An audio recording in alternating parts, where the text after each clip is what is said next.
Bienvenue au musée gallo-romain de Sisteron. Le musée vous propose de découvrir des collections d'un mausolée antique découvert en 1946 et de vous plonger ainsi au cœur de l'histoire antique de la ville de Sisteron. Si vous venez au musée de Sisteron, vous allez pouvoir découvrir plusieurs espaces, dont certains sont dédiés à l'histoire de Sisteron, mais aussi une salle d'exposition temporaire qui vous proposera de découvrir différents courants artistiques au travers d'expositions de peinture, de sculpture ou de photographie. La salle d'exposition du musée vous offre un panorama exceptionnel sur la Durance et la vieille ville de Sisteron. La ville de Sisteron est depuis longtemps un point de passage stratégique entre le sud et les Alpes.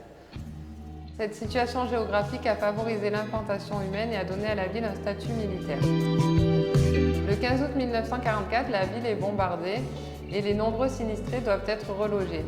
On décide alors de construire un immeuble en bordure de la route nationale 85 qui recouvre en partie la voie antique. Lors du terrassement pour la construction de cet immeuble, on découvre en sous-sol les fondations de ce qui semble être un monument important.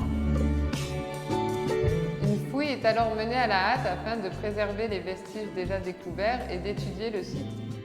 En 2006, il est décidé le transfert d'une partie des collections dans un nouvel espace qui est aujourd'hui le musée gallo-romain. D'autres objets viennent s'ajouter aux collections, notamment des objets collectés par Édouard de la Plane et déposés à la bibliothèque municipale.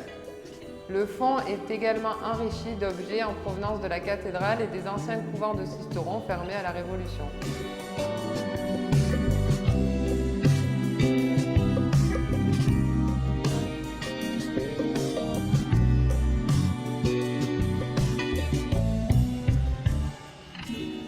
Nous espérons pouvoir vous accueillir bientôt au sein du musée. Sisteron est une cité antique qui est pour l'instant encore assez mal connue par l'archéologie, puisque les découvertes anciennes ne sont pas forcément très bien documentées. Les premières fouilles à être effectuées de manière scientifique sont les fouilles du mausolée en 1946, dont les collections sont exposées au musée gallo-romain. L'aménagement du sud de la ville nous permet cependant de comprendre de mieux en mieux l'organisation et la limite sud de la ville de Sisteron à l'époque antique. En effet, durant le Haut-Empire, le 1er et 2e siècle après Jésus-Christ, le monde des morts et le monde des vivants est clairement séparé.